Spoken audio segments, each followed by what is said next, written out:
Hello once again, and welcome to another edition of the saskagtoday.com Roundtable. I'm joined by 620 CKRM Regina Agri-News Director Ryan Young, as well as the Chief Agricultural Editor for saskagtoday.com, Kevin Hirsch. I'm GX94 Yorkton Agriculture Director Doug Falconer. And first of all, gentlemen, over the past week, we've had a lot of crazy wild weather in both Saskatchewan and Manitoba. Heavy rains, tornadoes, hail, all that sort of thing. Kevin, do you have anything to pass along anecdotally from your way? Well, I was interested to see a tweet on X by Gunther Yoakum, who's the president of the Western Canadian Wheat Growers Association and farms with his daughter Fiona at St. Francis Xavier, Manitoba, which is just west of Winnipeg. And he said that over the entirety of their farm, they had 7 to 9.5 inches of rain and a lot of flat land that's underwater, and he's projecting that a lot of that land will never be harvested. So you have to feel for a producer like that really much of their season is over before it really got going nicely.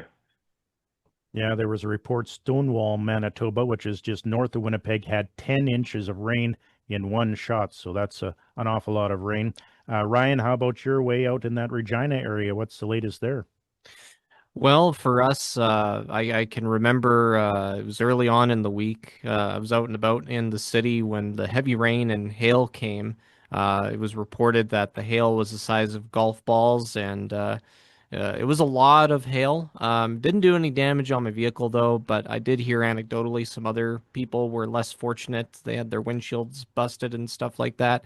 Some localized flooding, but from what I can tell in the immediate area where I live, there isn't any signs of flooding or anything like that. So that's fortunately good news for us. Although, more interestingly, in the southeast, there was that tornado that was confirmed around the Oxbow area. People are saying that it's right around an EF2 or EF3 tornado, and I've seen the video of it on Facebook, and man, it was quite something to see. There was one guy around Oxbow that said it was on the ground for 10 or 15 minutes. So that's a a really scary thought to think about. But yeah, some really crazy weather that we've had this week. I've talked to a couple of insurance companies, Ag Direct Hail Insurance and Municipal Hail, just to see how many claims they've had so far. Ag Direct, they said they've had over 2 dozen spread out between the prairie provinces. It's more than usual at this point in the season. Usually by this time, they usually get about one or two. So it just kind of speaks to how severe the weather was.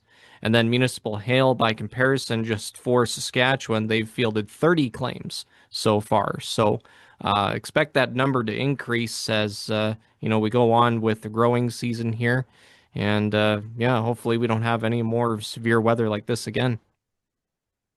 Yeah, here in the parkland regions of Saskatchewan and Manitoba, I know the Arm of Fertile Belt, which is based in that Stockholm Esterhazy area, they had declared a state of emergency due to water going over a lot of the roads there. Arm of Churchbridge had some issues, and the town of Churchbridge itself had some issues. And then into Manitoba, both Swan River and Minnetonka, I believe Swan River had 6.5 inches of rain in one shot alone. So there was a lot of flooding there. They had to cut roads to let water go through. That's how high it was there. Here in Yorkton, yeah, the spring seeding is ground to a halt once again. It's even trying to rain as we speak here this afternoon, Friday afternoon. So not a good situation on that front. Speaking of spring seeding, the last crop reports from both Manitoba and Saskatchewan both suggest spring seeding is at 93% complete. Here in the East Central region, it's the lowest in Saskatchewan. I believe it was 84%. And even if you go even smaller into like the Yorkton cell, I guess you would call it, for the district, we're only 65% complete seeding, so less than 2/3 of the way there. Those numbers surprise you, Kevin? Yeah, I think that's really, when you go delve into the SAS crop report and look at what area specifically has a lot of seeding yet to do, and they identified, I think, as Census Division number 9 and list Calder, Kenora, Pelly, Priestville, Sheeho, Yorkton at only 68%. And as you indicate, it's been raining since that crop report came out. So that lack of progress is getting very worrisome in that particular location. Now, you're going to have some seeding to complete everywhere else in the province, but I think that's the big problem area when you have, 30% of the crop yet to go in, and it's getting this late, and progress is not proceeding because it's too wet. That becomes a pretty serious concern. Well, then we had a story today, being Friday, from the Saskatchewan Crop Insurance Corporation talking about unseeded acreage and how that is covered on most people's crop insurance forms. How would people be reacting to that news, Kevin, right now? Yeah, and unseeded acreage coverage is an option you can put on, and you can vary the amounts. It'll be interesting to know how many people have selected that option under crop insurance. I would suggest in areas that have a history of sometimes having unseeded acreage, the number of people selecting that option would be fairly high, but at what level they would have selected, I don't know. But it is getting to the stage where there certainly are going to be unseeded acreage claims where land is just too wet to seed, or maybe actually underwater at this time. So that's an important provision of the crop insurance program. Well, Kevin, I guess on the flip side, though, perhaps if people can't get those crops in this spring, they might be waiting till the fall, and some of those acres might go into some winter cereals. That's often the case. If too wet in the spring, people look at their options, and winter cereals certainly becomes something that they would consider. And there's still a small window out there where some producers might decide to try to use a Valmar spreader and spread some canola seed and just try to hit it with a harrowing operation to get something started. Crop insurance, as I understand it, won't cover a lack of establishment if you seed in that unconventional manner. But if you get a crop established, it's still covered under crop insurance. So there may be some of that going on too, where producers think they have a one last crack at getting a crop established. And then just last weekend, Kevin, you were actually here in Yorkton. You went on a tour of the grain millers facility, the oat facility here in Yorkton. What was your feelings on that? I was amazed by the size and the technology utilized, the multitude of markets they serve, the automation. Amazing to think that facility puts through something like 23 million bushels of oats a year. Amazing to think that over the past 25 years that plant that was originally Popowich Milling has been expanded 12-fold. So grain millers is a very big player in the oat processing market. And it just goes to remind you, Richardson is big in oat processing. There's also Alvina Foods. There's several others that in that market. There's flax processing, and of course we all know the canola crushing industry is increased by leaps and bounds, where we're on track to have 75% of the crop crushed and only 25% exported, when it used to be the other way around. So sometimes I think we need to look back and celebrate how far we've come with value-added processing on the prairies. Also this week, Ryan, you had a story regarding CUSMA, and of course we're just, 2.5 weeks away from the official start of the renegotiation period, and you had some reaction, I guess, from the President of the U.S. and the Canadian Prime Minister and the Premier of Ontario on that. Yeah, I expect to see the politicians kind of talk more and more about trade and CUSMA specifically, as the formal review of CUSMA, or known in the United States as the USMCA agreement, will start July 1st. And yeah, I had some clips from the US president just saying again that they're not going to renew the deal. They're just willing to let it expire.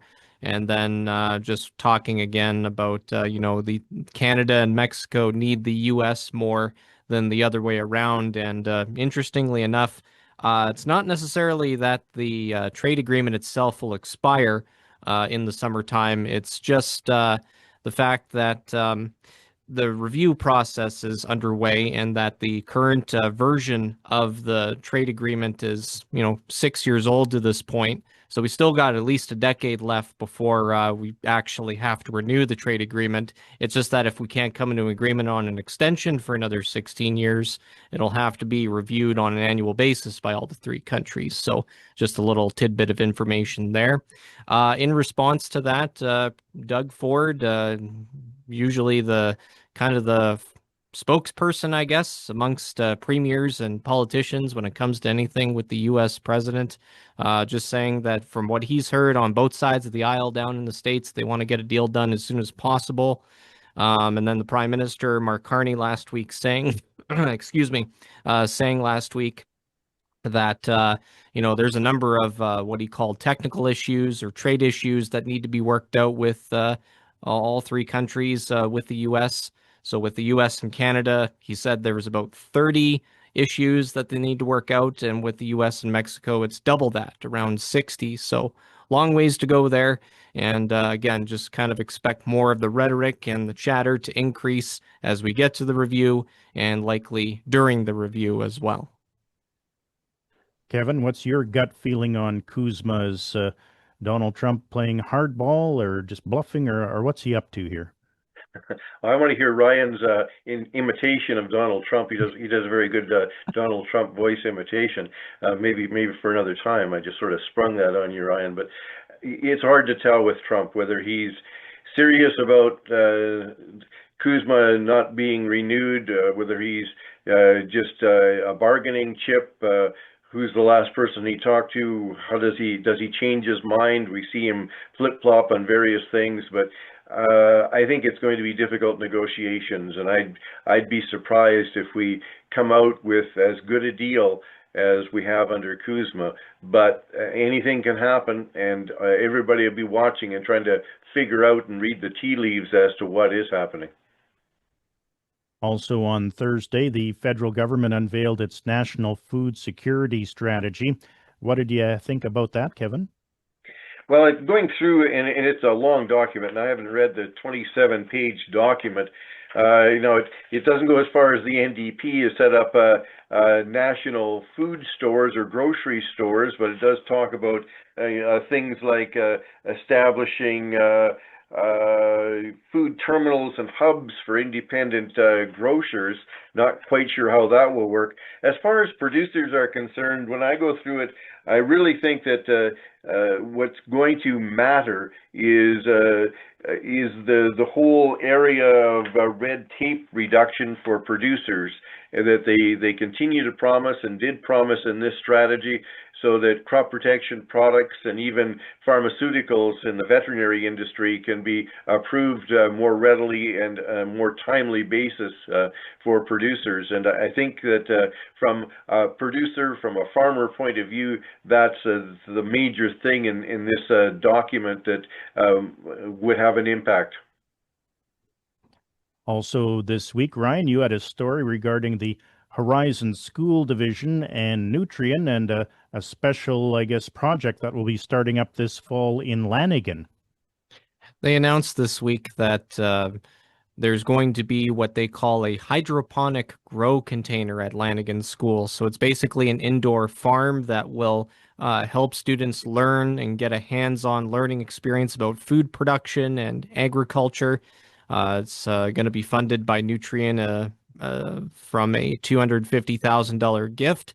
So they're hoping to have that in place and ready to go for the fall. Hearing comments from the director of education for the school division, Kevin Geringer, he said that they reached out to Nutrien to kind of look at any way that they can partner up to connect the agriculture community with students and learn about agriculture and how everything works from a supply chain perspective, from farm to table and all of the other places in between that agriculture is connected by. And he also talked about maybe this leading to inspiration from students and getting into a career in agriculture. He's heard of a couple of students wanting to pursue a career in agriculture as a result. So it's positive news to hear as well, and interested to see how it's all going to work, and hearing feedback from students on their experience with this, and whether they decide to pursue a career in the agriculture industry. Kevin, your reaction to the news? Yeah, just a great initiative. Can't get too much of trying to get non-farmers and to understand agriculture better, and best to start with young people. And you can never do too much of that. The efforts have to be there continually, because there's certainly a lot of misinformation and bad stories that come out regarding agricultural production. So I think having an initiative like this is nothing but good news. All right, and finally, the Livestock and Forage Center of Excellence near Clavet is holding their summer field day on Tuesday. Have you ever been to that, Kevin? No, because I'm usually busy at the farm at that time rather than anywhere near Saskatoon. So they do great work.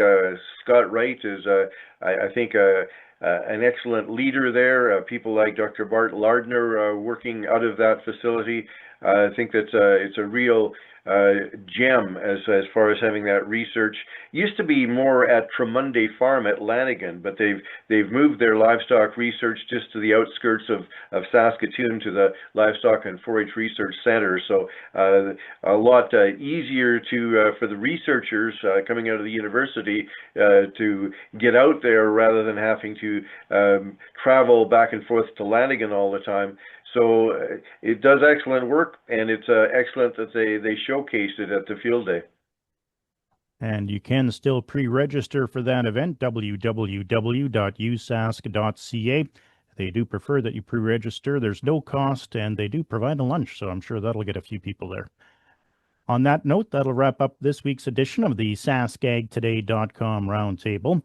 On behalf of the Chief Agricultural Editor of SaskAgToday.com, Kevin Hirsch, and the 620 CKRM Regina Agri-News Director, Ryan Young, I'm GX94 Yorkton Agriculture Director, Doug Falconer, saying so long until next time.